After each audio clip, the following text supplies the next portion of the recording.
আসসালামু আলাইকুম। আমার নাম নূপুর। আমি মাদ্রাসায় লেখাপড়া করি। আমার পরিবারে আমার মা ছাড়া আর কেউ নাই। আর এখন আমার বয়স 24।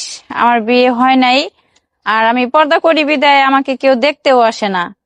আচ্ছা আপু, আপনার কাছে আমার একটা প্রশ্ন। হ্যাঁ, আপনার এই যে 24 বছর বয়স হয়ে গিয়েছে, এখনো বিয়ে না হওয়ার কারণটা কি? এখনো বিয়ে না হওয়ার কারণ কারণ এখনকার ছেলেরা তো মেয়ে খুঁজে, যেগুলা মানে ওই যে রাস্তায় শাড়ি পরে বা প্যান্ট শার্ট পরে ঘুরে বেড়ায়, এরকম মেয়ে খুঁজে। তা আসলে আচ্ছা ভাই আমরা তো ওই টাইপের না, বাট আমি ওই টাইপের না। আচ্ছা যেহেতু পর্দা করি এই জন্য আমাকে ওইভাবে দেখতে আসে না। আচ্ছা। তো দেখা যাচ্ছে যে পারিবারিক ভাবে কি আপনাকে বিয়ে দেওয়ার কোনো চেষ্টা করেছিল হ্যাঁ, কি? চেষ্টা করছে তো, অনেক চেষ্টা করছে তো, ওইভাবে কেউ আসে না। আর যারাও আসে দেখা যায় হয়তো আমার সাথে ম্যাচিং হয় না বা মিলে না। ও আচ্ছা। আপনার পরিবারে যে বললেন যে আপনার অসুস্থ মা ছাড়া আর কেউ নাই, তাহলে আপনাদের এই যে টাকার যে চলার একটা উৎস, সেই উৎসটা কোথায় থেকে? এটা আসলে মানে আমি মাদ্রাসায়, ওখানে তো ফ্রি, ওটা তো সরকারি। ওখান থেকে আর আমার কিছু দিতে হয় না, আমার মার সরকার থেকেই দেয়। আর এখানে আমার আম্মু এমনি টুকটাক কাজ টাজ করে মানুষের বাড়িতে, এভাবে চলতেছে আর কি।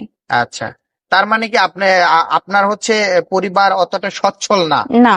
আচ্ছা, এই দিকটাও একটা বিবেচনা করে দেখা যাচ্ছে অনেকে বিয়ের হ্যাঁ জন্য হ্যাঁ, আসে নিতে না। চায় না। আচ্ছা, তো এখন হচ্ছে আপনি কি ধরনের ছেলে চাচ্ছেন? আপনি যে বিয়ে বসবেন, কি ধরনের ছেলে চাচ্ছেন? আমি ছেলে চাচ্ছি অবশ্যই পর্দাশীল হতে হবে। মানে আমি তো মেয়ে মানুষ, পর্দাশীল, বাট অবশ্যই যেন নামাজ পড়ে 5 ওয়াক্ত। আচ্ছা হ্যাঁ, স্বভাব চরিত্র যেন ভালো থাকে। আচ্ছা আর টাকা পয়সা ওটা তো আসলে ম্যাটার করে না, কারণ মানুষের বিবেক, জ্ঞান, ব্যবহারের উপরে তো সবকিছু। তো আচ্ছা বংশ মর্যাদা যেন অবশ্যই ভালো থাকে। আচ্ছা।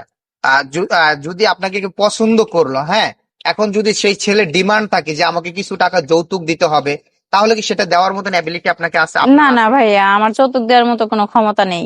বলেন। আপনাকে, আপনার কি এর আগে পরে কোনো বিয়ে শাদী হয়েছিল? না, বিয়ে হয়নি। বিয়ে হয় নাই। না। এখন 24 বছর বয়স, জি। তাই তো? এখন হচ্ছে দেখা যাচ্ছে আমাদের ভিডিওগুলো বাংলাদেশে সীমাবদ্ধ থাকে না, দেশে এবং দেশের বাহিরে সমস্ত জায়গায় মানুষগুলো দেখে। এখন যদি প্রবাসী কোনো ভাই যদি আপনাকে বিয়ে করতে চায়, তাহলে সেক্ষেত্রে বিয়ে করবেন কিনা? হ্যাঁ, বিয়ে করব, সমস্যা নাই, তবে অবশ্যই নামাজ পড়তে হইব 5 ওয়াক্ত। 5 ওয়াক্ত নামাজ হ্যাঁ, পড়তে হবে। আমার দাবি একটাই যে নামাজ পড়তে হবে। নামাজ পড়তে হবে আপনাকে। হুম। আর যদি বিয়ের পর আপনাকে পর্দায় না রাখে, তখন কেমন হবে? না না কিন্তু না, নামাজ পড়তে তাহলে হবে? আমি বিয়ে করব না। তাহলে বিয়ে না করবেন না। না? না, বিয়ের পরও যেন আপনাকে পর্দায় রাখে। হ্যাঁ, আমাকে পর্দায় রাখতে হবে এবং উনিও যেন ওইভাবে চলাফেরা করে। আচ্ছা আচ্ছা। তো এখন হচ্ছে আপু, পরিশেষে আমি আর একটা বিষয় জানতে চাই। এই যে আপনি বিয়ে বসতে চাচ্ছেন, এই বিষয়টা কি আপনার আম্মা জানে? হ্যাঁ, আম্মু জানে। আম্মু জানে? হ্যাঁ। আচ্ছা। তো আপনার আম্মু যেহেতু আপনাকে বিয়ে দিতে ব্যর্থ হচ্ছে, বারবার বিয়ে দিতে চাইলেও বিয়ে হচ্ছে না, এর মূল কারণটাই হচ্ছে আপনার আর্থিক সমস্যা আর এবং পর্দাশীল, হ্যাঁ। পর্দাশীলতা। তা কেউ নূপুর আপুর দায়িত্ব নিতে চান, তাহলে অবশ্যই আমরা তার সাথে যোগাযোগ করে দেওয়ার চেষ্টা করব। তো ভিডিওটি আজকে এই পর্যন্তই, দেখা হচ্ছে পরবর্তী ভিডিওতে। আল্লাহ হাফেজ।